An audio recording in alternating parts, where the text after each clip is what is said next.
Moja kati ya mizigo ya thriller ambayo ina controversy za kutosha ni pamoja na huu hapa mzigo wa kuitwa The Woman in Cabin 10. Hii story ni kumuhusu bidada ambaye anaitwa Laura Blacklock ambaye alikuwa anafanya kazi katika kitengo cha habari katika gazeti la The Guardian ambalo anafanya kazi zake hapo State nchini Marekani. Na siku ya leo wakati yuko ofisini kwake alipokea email ya mwaliko ambao umetoka katika foundation moja ambayo inaitwa Langstad Foundation. Foundation hii ni kwa ajili ya kutengeneza pesa kwa ajili ya kusaidia watu ambao hawajiwezi kujilipia matibabu ambayo yanaweza kufanya ikachukua kiasi kikubwa sana cha pesa. So hii foundation imetengenezwa kwa ajili ya kuhakikisha kwamba wale wote ambao hawawezi kujitibia magonjwa ambayo wanaumwa kulingana na changamoto ya kifedha ambayo anakuwa anaikabili, basi hii foundation itakuwa inalipia baadhi ya vitu ambavyo vinahitajika hospitali, hususan ada ya matibabu pamoja na vitu vingine vyote ambavyo vitahusika hospitali. Na hii foundation ilikuwa inaongozwa na mwanamama mmoja ambaye anaitwa Ann Langstad. Huyu Ann Langstad yeye ni mwanamama ambaye alikuwa anasumbuliwa na kansa kwa muda mrefu sana. Kwa hiyo kwa sababu yeye alikosa kujitibia kwa wakati sahihi, hivyo akaamua kuanzisha hii foundation kwa ajili ya kusaidia watu wengine wenye matatizo kama ya kwake ili waweze kupata msaada wa haraka na wa mapema zaidi ili waweze kupona matatizo ambayo walikuwa wanasumbuliwa nayo. Dada baada ya kupata huo mwaliko ikabidi aende kwenye huo mwaliko ambao amepewa, na hiyo foundation ilikuwa inafanyika kwenye meli katikati ya maji, na hiyo ni safari ambayo itachukua siku kadhaa kwa ajili ya kwenda kwenye gala ambayo huko ndipo atakapoenda kuanguka saini wao pamoja na baadhi ya watu ambao wana pesa ndefu kinoma, ili ambao wamewaalika kwenye hiyo foundation kwa ajili ya kuja kuchangia hiyo pesa kwa ajili ya kuchangia ama kuendeleza hiyo foundation ambayo Ann Langstad pamoja na mume wake ambaye anaitwa Richard Baumer wameanzisha katika kuhakikisha harakati za kusaidia watu ambao wana matatizo makubwa ya kiafya.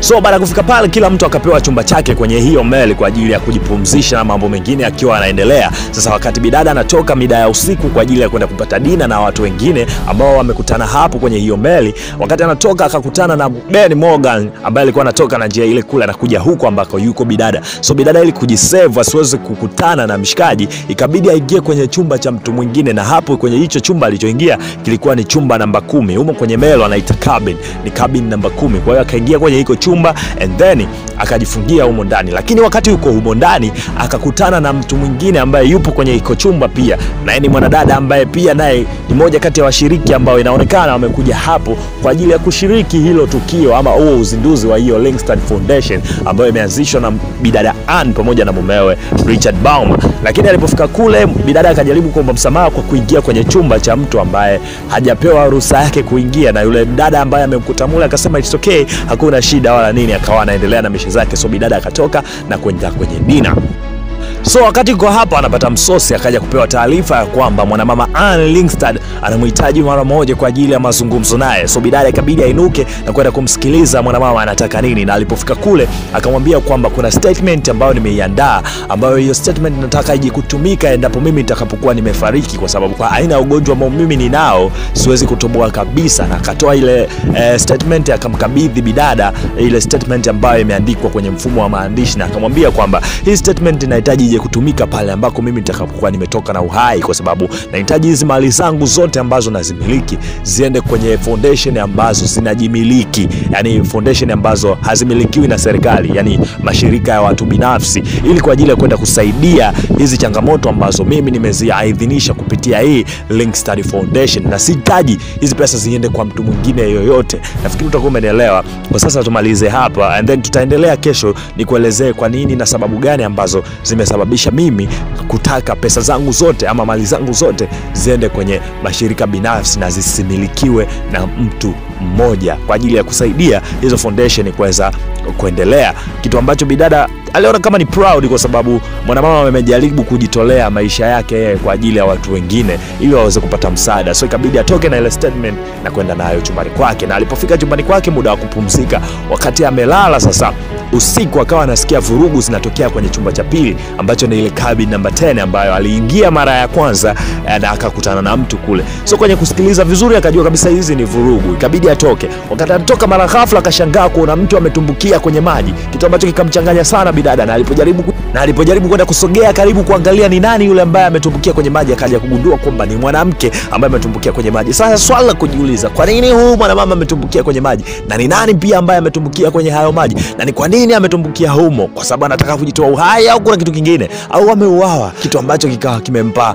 maswali mengi sana bidada. So ikabidi arudi chumbani kwake na kupiga simu faster kuomba msaada kwa ajili ya kwenda kumsaidia huyu mtu ambaye ametumbukia kwenye maji, na maelezo yake akawa anasema kwamba ni mtu ambaye anatoka kwenye kabini inayofuata kwenye chumba chake, yani kabini namba 10 ama chumba namba 10 ambacho kinafuata kutoka kwenye chumba chake. So ikabidi upelelezi uanze wa haraka kwa ajili ya kumtafuta huyo ambaye alikuwa anakaa kwenye iko chumba namba 10 ni nani, na ni kwa nini amejitupa kwenye maji kwa muda huo usiku, muda ambao kila mtu ilibidi awe amepumzika kwenye chumba chake. Na kwa ushahidi zaidi wakaendelea kutafuta, lakini mwisho wa siku majibu yakaja kutoka kwamba kwenye hiko chumba namba 10 hakukuwa na mtu yoyote ambaye alikuwa anakaa kwenye hiko chumba, na inasemekana kwamba kwenye hiko chumba namba 10 kuna mtu ambaye alibook ndio, lakini hakuweza kufika. So alitoa taarifa siku 2 kabla ya hiyo event kutokea. Kwa hiyo ina maana kile chumba kilikuwa ni empty, kitu ambacho kikamchanganya kinoma bidada. Haiwezekani kuwa kile chumba ni empty kwa sababu yeye mara ya kwanza aliingia na akakuta mtu mule. Sasa inakuwaje wanamwambia kile chumba ni empty?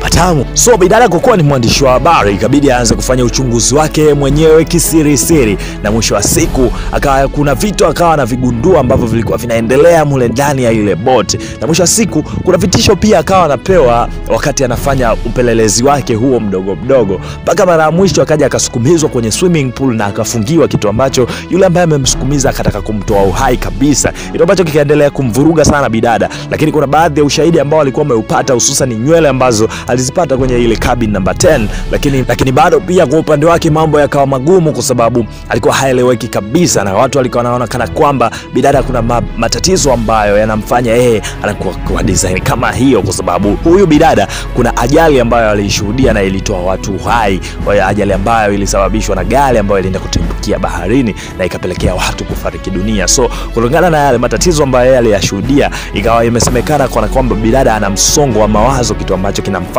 anakuwa katika mazingira hayo ambayo yuko nayo sasa hivi.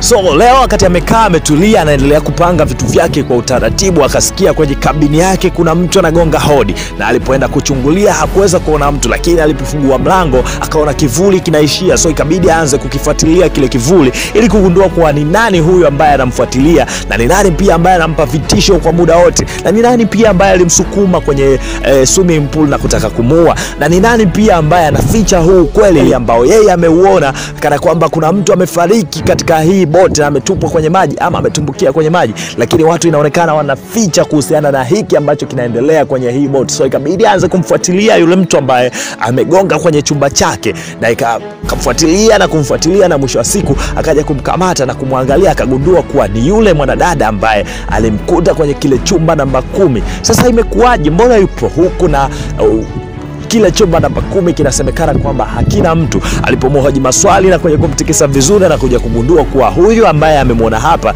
ni Anne Lyngstad. Sasa kwa nini yuko hapa? Ni maswali mengi sana ambayo akawa anajiuliza bidada, akawa hapati majibu.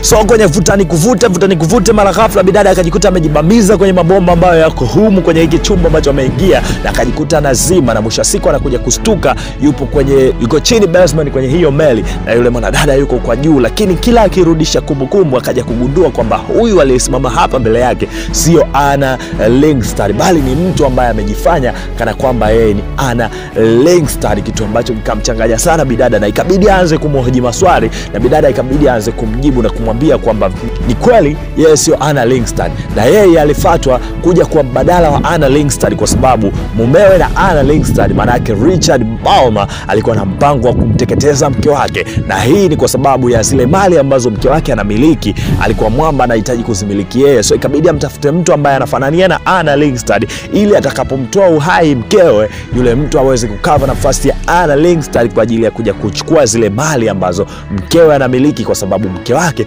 alikuwa hahitaji kabisa mali zake zimilikiwe na mtu binafsi, alikuwa anataka kuzipeleka kwenye mashirika binafsi. Yo, patamu hapo. As I told you, huu mzigo bwana unaitwa The Woman in Cabin 10. Ni bonge moja la mzigo ambao umetoka mwaka huu na ni bonge moja la mzigo ambao ina story kali kinoma. Binafsi yangu mimi nimependa sana hii story ambayo iko humu ndani kwa sababu tamaa bwana siku zote mwisho wake unakuwa ni mbaya sana kwenye huu mzigo. So nenda kaucheki kama hujapata time ya kucheki. Nenda kautazame, ni bonge moja la movie ambayo imetulia kinoma. Nenda kaucheki bwana. Langu jina naitwa Cliff Davis. Tukutane hapo Movies Time. Subscribe, share, like na comment kwa ajili ya kunipa support yako. Lakini kule Facebook natumia kama Killy The Ones, Instagram na TikTok natumia kama Cliff Davis Mr. Story. Nenda hapo, shusha comment yako and then tutakuja kuhurumiana live bila chenga. Tukutane katika video nyingine. For now, bye bye.